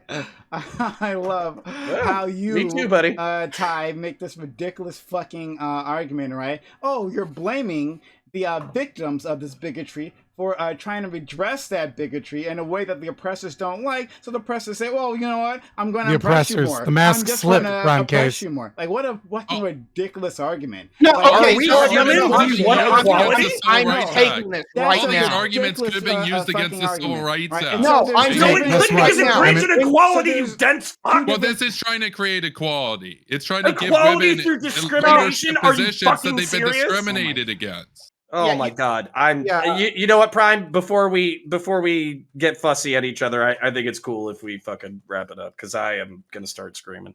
I'm right there with you. So either we go nuclear or this Go is. ahead. Well, yeah, let's get you got nuke something to pill. Let's say. get nuke No, pill. you got Let's something get It's to say. nuke pill. 11:32. Everyone All right, else- I'm good. Everyone Let's else, hold on. pull up- Everyone else, hold on. We're about to go into bonus time. Anyone else, if you need to leave, like because you got something to do, then fine. Then head out. All right. But like, if you guys got something to say, then let's do it. Let's say it. Go ahead. Okay, so when no, Here comes seriously, the when I MGTOW hear- stuff. I When want I to shout myself out. God damn it! No, go ahead. Go, you Ty. gotta go. Okay, this is Okay. DEFCON 1. We're at DEFCON 1. Let's go. Yeah, Let's here's go. the problem. Bloodsport. Here's the problem with this conversation, in a nutshell, is that when anybody hears that that you are the oppressor, if we're moving past that, you have to be willing to forgive that. If you cannot, then how do you justify to those people that they are part of the system and it doesn't sound like revenge? Because that's what they're going to fucking hear. Forgive current abusers. I just want to No. what you're We're saying. talking Not about what Fucking I'm straw saying, manning dude. people. God No, damn, I Kevin. want you to clarify your position. What do you mean? He doesn't need to gotta clarify forgive. his position. Not everyone listening is a fucking dolt. This is what Ty is doing is that like You're a dolt. like if you Dolt. well, and look, I think Ty is better than this, but like the logical conclusion of this is like, when you talk about racism, and I'll use that for example, it's easier for me to find that terrain. When you talk about racism, then that means that you're making white people feel bad, right? You're blaming all white people for all historical wrongs, right? Like that's not what we're doing, right? This idea of like forgiving the oppressor, right? Now we can talk. What we can do is talk about current harm, right? People actually expressly using bigotry to their advantage, and then implicitly, right? May not have actually wanted to. Right, we can talk about that and we can actually address those things, right? But we have to address the issue, address the problem, right? And not in the whole oppressor taking on the role of the victim. Well, no, hold on. I had all these advantages. You're calling me out on them, right? And you're trying to put some sort of remedy in place to deal with it. And now it makes my feelings feel bad. And like, maybe, am I a bad person? Not my. Some of us don't like racist Nobody gives a authoritarians. fuck about. Yeah, nobody gives a Some of us fuck about don't like you being a terrible. racist It's authoritarian, terrible. Prime. Racist Whoa, authoritarian. okay. I'm not. No, no. Exactly I'm not, what you're doing. I'm not condoning this. Let me engage with this for a second. Here's my issue. I am. Right? It's being a racist authoritarian. Oh, when you take it. fucking Christ! Shit, Oh, dude. wow. What I'm the I'm fuck? trying to be as charitable to this as I can because I think that there's real consequences to this conversation, either which way that you go. Because if you go with one side of this, hey, look, we needed to practice this discrimination. I'm going to use that word to help out people. I get it because you have a significant power indifference that is basically abuse if not maintained and handled well. But on the other side of that conversation, which is why I keep printing out ethical zeros in my head, is that you want to say that we're equal, that we should be treated the same, but we're going to do it by an unequal means. I don't know how anyone has that thought squared in their fucking head. I really don't. Because we don't have an equal situation right now. I have If not you- seen a good argument made for why female sports teams that most people seem to agree should have female coaches should So- be led by men. That's just weird right now. So, Okay, can I? Okay, we've kind of moved address past this? that. I apologize, but we're kind of in a meta conversation Yeah, of like yeah. how do you get into like how do you fix the problems that were rooted from discrimination with either do you do discrimination and counter to that, or do you say the playing field is level, or you try to level it as best as possible? okay, Yeah. Tiberius, do you Yeah. think that affirmative action then is discrimination? Would you characterize that as racism or discrimination? Do I personally? Yes. Okay, I would I mean, it's disagree. definitionally Okay, that's fine. discrimination. Like, it can't not be discrimination. So, oh boy, well, Oh. so I'm gonna go to. So here's the thing. Okay. So It's just hold on, English. 1 second, Like, hold on. I'm gonna go to Ty, What a and I'm gonna shock. go to Toasty right afterwards. I'm not sure if anyone else has a hand up, but like I'm gonna Ty, I'm gonna go to Toasty. Well, I will say that we've kind of moved on. I don't like. I just like this idea of men being minimized and a thing. I just put that out there for like a thought experiment, right? Like just, You opened up Pandora's right? box. Like so I just wanted to grapple with that. But like I think this larger conversation about affirmative action, I think, is a bit more interesting. But Can I? Okay, really quickly, because basically, Ty, can I leave you in the lion's den by yourself, and can we do Can we do the same topic next week or the week after that? That way, you actually feel like you have backup. Because I got work tomorrow. I'm tired as fuck. I'm a fucking boomer. My neck hurts. I know. I'm so feel bad for the middle-aged white people. We've had enough. We've had enough. So, Ty, are you okay in the fucking lion's den? Or are you gonna I've got survive? it. I'll pull my inner Connor out. We'll make this work. Go ahead, buddy. Okay, and then Prime, I love you. I am gonna go. We can fight about it soon, and you can actually blow a blood vessel in my eyeball, and I will try to do the same for you. But you seem younger and healthier, so I think I'm gonna die first. Okay, but it's okay. We'll do our best. I love you too. So, have a good one, Counter. And go Yeah, see appreciate Connor. He's y'all. great. I love him. All right. Yep. Peace. All right, Catch go up. ahead. It's Bishop Point Ty, then Toasty, then Spectre. Yeah, so I gotta remember exactly where I was gonna go with this. I apologize. Take your time. Yeah, if I remember where I wanted to take this, is that like the problem here is that in talking about affirmative action, I get the point. I do get the point, and I think it's legitimate. Like in the regard is like, hey, look, we want to help people out because they were disadvantaged in the past. Very simple conversation. I get it. The problem that I have with that is the blowback that comes from allowing that thought process in the first place, because I think it has very kinetic and real outcomes. because if you say that people are equal, but then you achieve equality through an unequal measure, the only response that I think people are innately going to have to that is to perpetuate inequality ad infinitum. Is that they're going to say, I'm different from you because you told me I fucking was, and so I'm going to treat you differently. I don't know how you get to equality with an inequality mindset. I really don't. Toasty. But let Toasty go. Toasty, Spectre, and then Kevin. So then do you think women-only cards are unfair? The ones that aim to, like, give women their safe space because of such high rates that they get groped and, like, sexually assaulted on public trains? So this is why I can't spit out an answer in my head, is that I think your point's perfectly reasonable, that we see a difference in power structure and we see a difference in how people are treated. My problem that I have here is that, are we going to reinforce that men and women are different to fix that, or are we going to try to tear that down? That's why I'm actually more of a fan of the gender abolitionist camp, is that if you are going to say that people are equal from the gate and achieve that kind of equality, you have to tear that thinking down from its core. And if you don't do that, I don't know how you get equality. I really don't. I don't know how you're going to treat people treated equally, because you're going to perpetuate that line of thinking ad infinitum. They are not going to let it go. How can you change the line of thinking without changing, like, the statistics? I mean, rapists don't really care about, like, what you think about them groping people. Bingo. Yeah. I think, okay, so this is where I'm at, and I haven't really figured this one out. Where I'm at here is that I feel like that the root issue here is how people see one another, right? Is that most of these men who do that see women as different. They are acting on that as they are different. They are treating them wrong. They are treating them immorally, what have you, right? And it is from that net root that they will do this. I'm not a psychologist. This is a FLS conversation, personally. I do not have the answers to that. But I feel like, personally, the reason why most of these things happen is not because we have a thought process of gaining equality. It is that we have a process starting off that we are unequal, that we are different. Okay, let's go to Spectre, and then Kevin and Scott. So just to make sure that I'm steel manning you and being as charitable as I possibly can here, Tiberius, right? You're saying that the issue is that we're saying that all people are equal, yet we are encouraging inequality to try and, like, balance the scales and bring about more equality in the end. Yes? Mm-hmm. So here's where I think the disconnect is. No one is saying that people are equal, because they aren't right now. We're saying that they should be equal, that in a fair world, they would be. And the only way for us to rebalance things and make people equal is to promote something that I guess you could interpret as inequality, but really it's just trying to bring up the people who aren't equal right now and are on the bottom of that equation to a place where they are parallel with everybody else.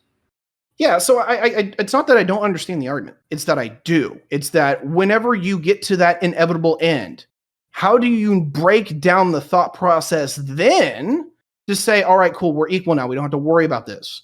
Because the problem is that for me, step one is the thought. Step two is the action, right? And if you still have the thought there, I don't know how you're not going to reinforce the same problems that got you there in the first damn place. Well, it's not that we're promoting, like, a dogmatic thought when it comes to, like, race or gender in these situations, right?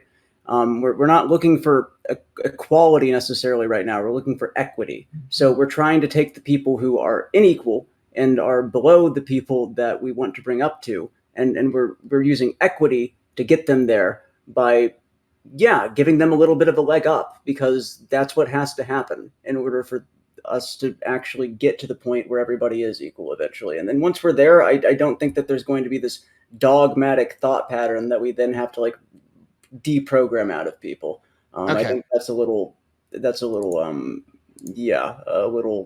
the word? Hyperbolic and paranoid. Okay, well, we disagree on that one, but I respect that. But I think I made my points clear, and the only thing that I can go into now is I have to get into the whole concept of equity, which I think is actually really fucked up. And I just I don't have time for that. In my head, starting to fucking the concept of equity, inequality. Morally evil. Keep tossing these things around. But let's go to Kevin first, please. Thanks, Prime. Yeah. So Tiberius mentioned basically that, well, the issue with this, he mentioned a couple things I want to address. The first one was he said that, well, if we got to a place where we use these means to get there, that it would perpetuate the problem because people would think of themselves differently. And I would say to that, well, we'd be reducing 90% at a minimum. Even if we did nothing else, we'd be reducing 90% of these rapes just based on the stats alone. So that in and of itself is a good consequence of that action. The second is that can go in two directions. You could either say people are going to think that, well, they're not as good as other people, they needed special privileges or special assistance or whatever. That's a little bit overblown. Generally speaking, that argument is typically used to justify not helping advance people that have been historically oppressed. And yes, is there some truth that maybe you change people's perceptions? Okay, sure, but what you do in the long run that counteracts that has a bigger net positive effect. It's not to say it doesn't have any drawbacks, but the bigger net positive effect is that people now, that culture, that group, whether it's minorities and race, or in this case, if we're talking about women, they now have role models, leadership, they now have experience of having those positions, which generates a multi-generational culture where people are used to that, whereas before they were kept out of those positions, statistically speaking. The second point that was mentioned was about, I guess, the blowback. I just want to be clear kind of if this was your point, but you almost seem to be saying that if we do this, I know this is kind of more what Connor was going at, but that it's going to piss off people that are against it and thereby perpetuate sentiment, I guess, misogyny. Is that kind of what you were getting at, Ty? That's largely what me and Connor were or advocate, or that we were trying to communicate, is that, like, the problem that I have, and I know he's right on board with me with this, is that when you try to counteract this kind of thing, it's not that we don't appreciate what you're trying to do. It's that we feel like the methodology perpetuates what was started the problem in the first damn place, and we're just trying to invert it to make the scales even. And my whole thing is that usually when you have that kind of mentality where you're trying to move the scales evenly, is that whatever force you were applying doesn't stop the moment the scales get even. They probably were going to reverse. Now, I know that might sound like, oh no, white man scared, that kind of thing. But here's the reality. If you are going to tell me that this system is equal, but we have to meet it from unequal measures, then I don't know how that works. I fundamentally do not understand how that gets there. Now, you did make one point that I think that is really relevant that I need to chew on personally. And that is, do we serve a greater purpose with that? I'm really having troubles like believing humans are all that good to begin with. Be honest, completely honest. I think we do a lot of fucking shitty things.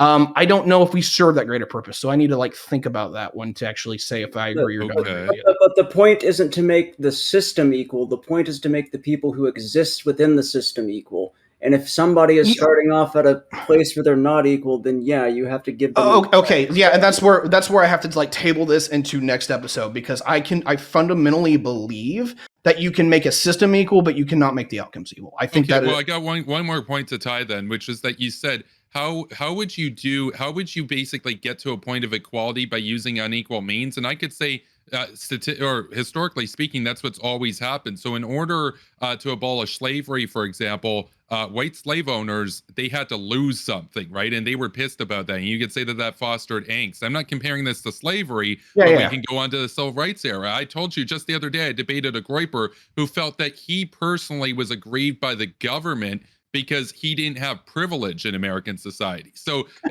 so movements towards equality, and I'm not saying you're a Groyper, I'm just saying that this argument basically, well, how do you do it through unequal means? The fact of the matter is, it's unequal means, sure, but it's to get to an equal outcome. That's what's always happened. And if we didn't do it that way, we'd basically just be upholding the status quo, which is a tacit implied endorsement of inequality. So like I said earlier in the first topic, if we just keep the butchers in Iraq or Iran in power, we are endorsing them. That is an action. If we keep this unequal dynamic in place, that is an endorsement of it when you have the capacity to intervene, because let's be real, the state has the ability to intervene.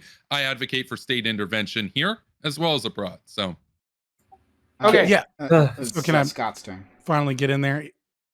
Yeah. Oh yeah, sorry. So there's a couple of things I want to tackle here. Number one, I think one of the reasons you're having difficulty understanding the computation of all of the kind of countervailing or not countervailing, but counterbalancing kind of moral things here, is that you're approaching morality and ethics, right, from a political place, from political and policy prescriptions.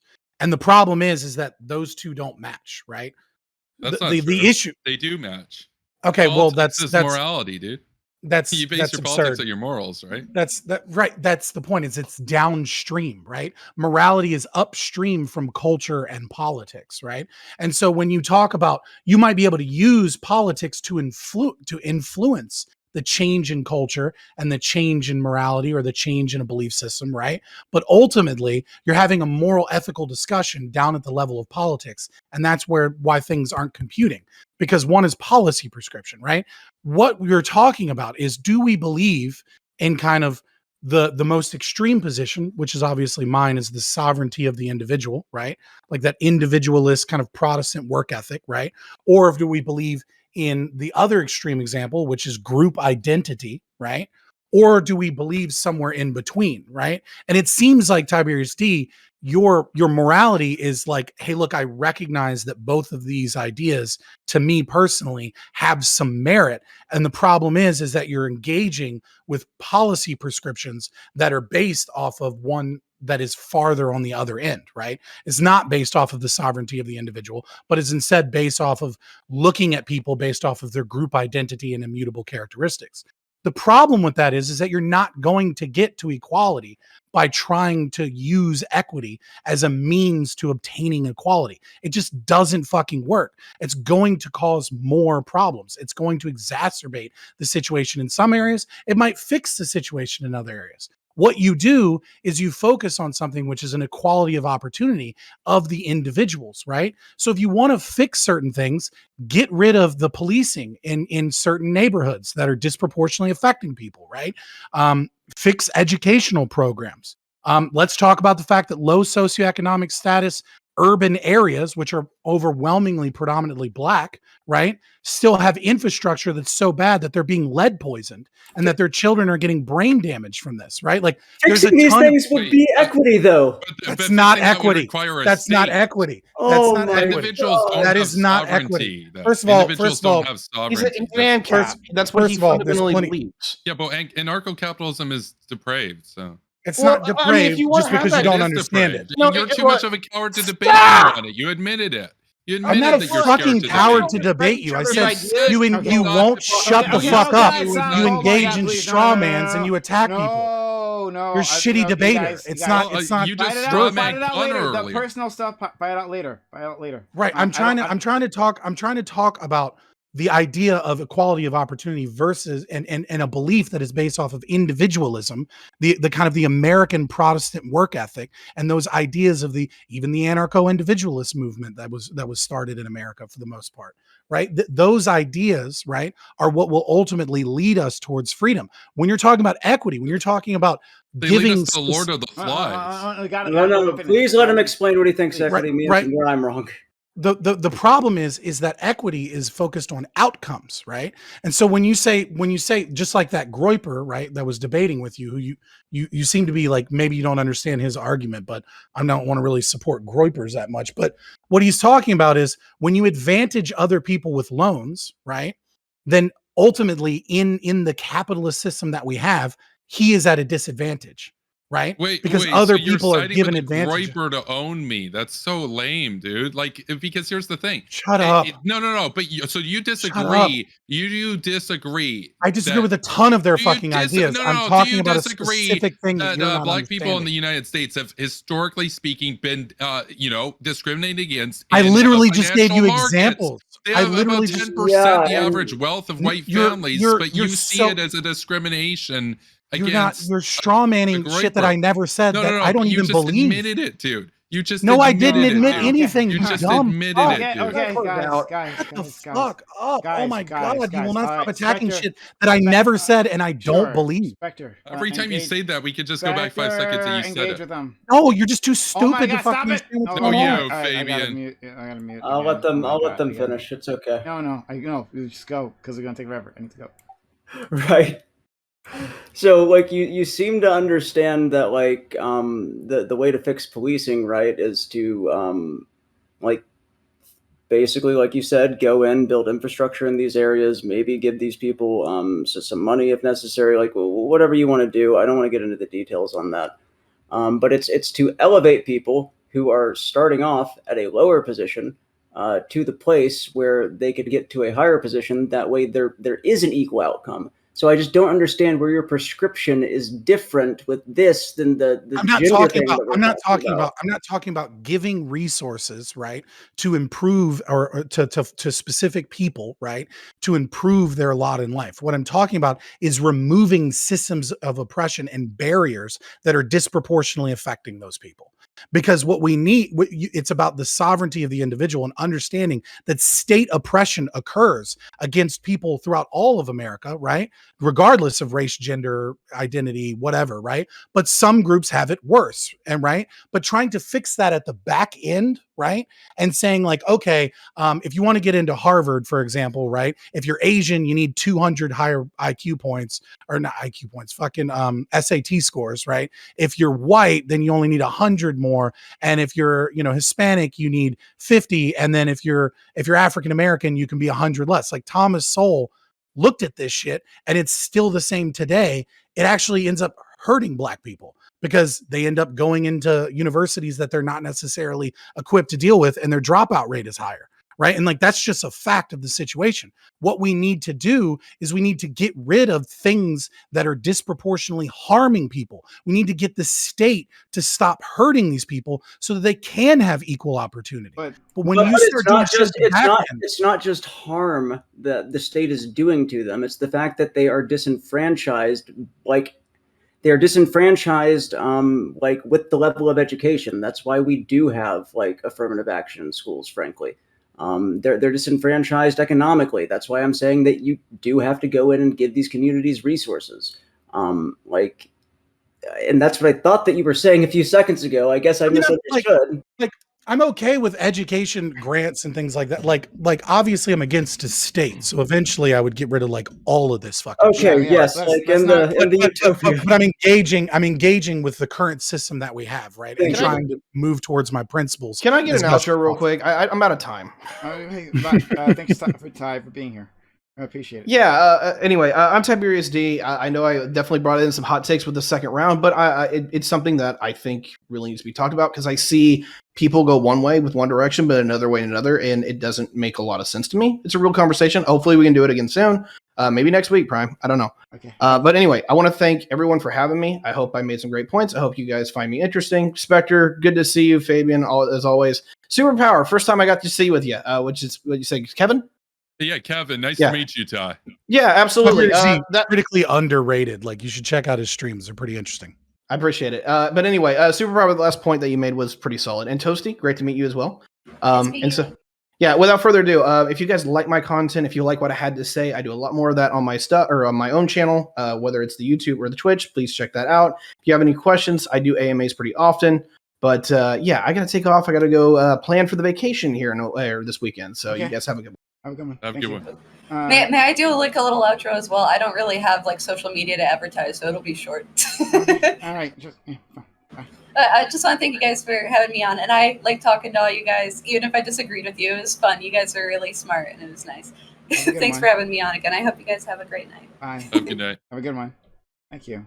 All right. So I just wanted to finish these points. What was the last point?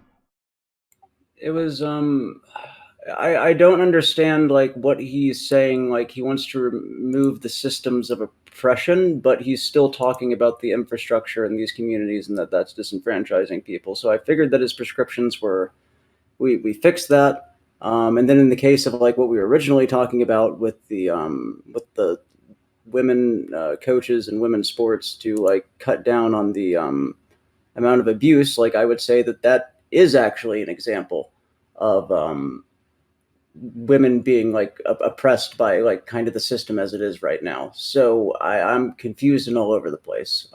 But yeah. Well, I mean, what's your question? My question is, what do you think that are the systems of oppression that we need to get rid of that are currently like keeping these people down, be it with the sports thing that we were talking about originally, or like with the policing thing that we kind of went off on a tangent on. I mean, without getting into like just engaging with like the current state of affairs, right? Without getting into my political philosophy, like you have to understand that there's a difference between equality of opportunity and equality of outcome, right? If you start if you start creating policies to attempt to get a specific outcome, there's a lot of negative baggage that you pick up, both in the culture war, both in the way that people feel disenfranchised in the other spaces, both in the fact that equality of outcome often can't be achieved because of actual differences, right? So not so much with race, but when dealing with like gender, for example, right? Like you're not going to get equality of outcome in, let's say, the tech industry, right? So like it's just not a thing, right? So I agree, but I'm saying that rather than equality of outcome, I am looking at equality of opportunity. And in the case of the policing thing, like I think that the best way for us to achieve equality of opportunity is to fix like the education level of these communities. So like grants are going to have to be a thing, and they are going to have to be targeted like along racial lines. I mean, I would go with school choice, but fair enough. Yeah, take a more I know. But and then in the thing that we were originally talking about with the like women being the coach of women's sports, like I think that there should be an equality of opportunity for like women athletes to be able to navigate sport without being abused. They should have the equal opportunity to do that men do. And if the easiest way for us to get that equality of opportunity is to just like say men probably shouldn't be the coach of women teams because.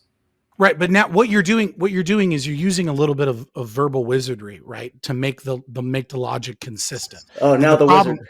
Right, like the problem is that you're talking about discrimination, right, and you're talking about in disenfranchising people's capabilities, right, as a means of enforcing equality of opportunity, and the two are incongruent, right? So you're trying to explain and redefine what equality of opportunity is, and use mechanisms that are antithetical to equality of opportunity as a means of redefining what equality of opportunity is, right? Equality of opportunity is just removing barriers, right? Equality of opportunity is everyone has the chance to succeed or fail based off of their own merits, right? It is not the same thing of constructing barriers to try and remove outcomes that you don't like so that you can say that there is equality of opportunity. So do you not think that a certain group of people having like statistically like lower levels of education would prevent them from having an equality of opportunity, and that maybe the easiest way to do that would be with like grants and stuff? So I mean, again, we're engaging with the current system, right? Well, you don't even I'm not. I don't want to talk about abolishing the state. So right. Like you don't engaging even with the the state, so you're not even a serious. No, I don't want to go there. Right, like that's why he's being very good faith and engaging like with the way that things are right now. Engaging with the system as we have it. Like I would say that we should do what we can to ensure that people get an equal education. Right now, whether or not that means additional grants, if that worked, that would be cool. The problem is a lot of communities, we've thrown money at them and it doesn't seem to fix the situation. And so we need better solutions than that. Right. But obviously the end goal here, right, is understanding that certain communities have shitty education systems and have lack opportunities. Right. And certain individuals have, because you also start getting the problem of Jason's triangle. Either you can have a meritocracy, you can have parental rights, or you can have a quality of opportunity, but you can't have all three. It's impossible, right? Because if parents have the ability to send their children to private school, they have the ability to give them additional opportunities that other people don't have in their developmental cycle, right? So it's I'm anti-private school, but go ahead. Oh goodness. So I mean, you get into a situation of Jason's triangle, right? Like where you have to enforce that everyone that you have to get rid of parental rights, or you have to get rid of meritocracy and like and capitalism essentially, or you have to get rid of shit. Now I fucked it up, but you get what I'm saying, right? Like I understand. I understand. Have all these, but there is a balancing act that we attempt, right? Like you can't reach perfect equality of opportunity. I don't feel like it's all or nothing, though, and I don't feel like you have to get rid of like capitalism and competition in order to promote that. Sorry, go ahead, Kevin. Yeah, well, I just want to be clear about something here. It's really easy to just say, "Oh, well, you're never going to get equality or whatever." We're not even necessarily pushing for that. We're pushing for equal opportunity, and I think a great way to get there is to have female role models in these positions so that they have a culture of leadership, basically. And I think that what's very clear about all this is that um, basically we're not pushing for 100% equal and that's the only metric of success. I already laid out how just simply doing this, what I would propose, would reduce rates of rape and abuse in women's sports by 90%. That's not 100%, but that's 90% better than where we're at now. So in this case, it's not perfect, but it is better. And so you talked earlier about, it's about these guys are about consequentialism or whatever. Yes, the consequence of what I would do would lead to an outcome in which the world is better off than it is here right now. So guilty as charged, fucking base. So okay, well, so there's a couple of issues with that, right? And the first issue is the moral issue of instituting discrimination as a means to fix an issue. It's not like, sure, it's a consequentialist position. Well, how is it different than affirmative action? Well, I think affirmative action is bad. But that's because you're a goober. Oh, sure, whatever. That's, I mean, ad hominem just for reasons, but whatever. Well, it's an insult. Engaging with the actual, right. Yeah, fair enough. We'll just dismiss with that. But what I mean to say is, the other issue is that you're not doing anything to stop sexual predation, right? What you're doing. But we are. No, but see what you're doing. It's down 90%. Right, but here's the kicker, right? What have you done to let's say in America there are 50,000 sexual predators in America, right? Yeah. Okay. If you get rid of them from one space, have you reduced the amount of sexual predators in America? No, but you can deal with other industries too. We could look at this in teaching. Right. How often? What are we doing to actually solve the problem? But taking away, we're moving them out of the positions in which they could act on their impulses. Yes, by discriminating against gender. Pedals still exist, dude. There's still pedals. You can't stop pedals, but you know what you can do? You can take them away from positions in which they could interact with children. That's why I'm not talking. No, that's not your argument. No, but that's not your argument. That's not your argument. Not allowed. Within like 250 meters, that's within 250 meters argument. of a school, they're not even allowed to live not there. Your argument. They Stop still pivoting. exist. No. It Stop answers pivoting. your question. No, it doesn't. Answers your question. No, it answers doesn't. Your question because it removes them from the potential where they could act on their impulses. Stop pivoting. I'm going to call you out on your bullshit. No, every but time I'm calling you do out on your bullshit, dude. I'm calling you out on your bullshit. Okay. I'm calling you out on I'm your not bullshit. talking about if we've identified the sexual predators. Obviously, if there's a sexual predator, bury them under the fucking jail. Right? If they're out there abusing women, fuck them. Same thing with the pedophiles. Okay. But I'm talking about the fact that there is an unknown quantity of sexual predators that we know exist. And your solution is to simply discriminate to keep men out of one area, but you haven't reduced you haven't changed the culture. You haven't changed anything to reduce the amount of sexual predators in our society. No, but it would change the culture. Okay. And can you explain how that psychologically and sociologically does that? Just because the topic was focused on women's sports, I'm not against doing this in schools. I'm not against doing this elsewhere because guess what? This happens in schools too. So if your argument is, well, the problem with what you want to do is you'd have to do it in more places, I'd be like, yes, let's do it in more places. Okay, so please explain. Please explain, right? How discriminating against men in places where they could work with children or with women is going to reduce the overall sexual predators in our society. Okay, I never made. I want to be clear. I never made the argument that it would reduce sexual predators in society. My argument that was made was that it would reduce in women's sports the interaction by 90% because they simply wouldn't be there. They still exist, but guess what? Right, they may as but well they're be predators in a new area. They'll be in a new area, and guess what? They may as well be on Neptune because they're not going to be in that industry. Now, if you want to broaden the conversation to talk about other industries. So, for example, schools. Do you not see the logical issue with your argument? You can't. You have a problem not interrupting me when I'm trying to answer you. Really? I never made the argument that this would make predators go away. the argument that I was making was specifically about this industry, and you seem to admit that it would work on getting them out of the industry. So my argument is just keep doing this throughout the economy, and guess what? Now they can't get those jobs. They still exist, but likewise with pedophiles, they'll still exist, but guess what? We're not going to let them around areas where they could harm children. What a fucking authoritarian you are? Children. No, but I'm a statist. Look, by your definition, Spectre here is an authoritarian, and I disagree with you. You're beyond statist at this point. You're a crypto-fascist. By your own definition. You're talking about discriminating against men throughout the entire economy. Definition, anybody who supports a state is authoritarian. So I don't take that as an insult. Can't do more of this by that. I mean, this is crypto-fascism. Like, you are literally advocating for deleting men out of fucking. You're arguing getting rid of men out of all of the industries where they deal with women. No, I'm not. No, I'm not. I'm very clear. Guys. God, I miss this shit, Prime. I love you, buddy. Yeah, right. Like, if that's authoritarianism, then I'm an authoritarian. Suck it. Seethe and cope. We can. Okay. All right. Okay. I'll take that W. All right.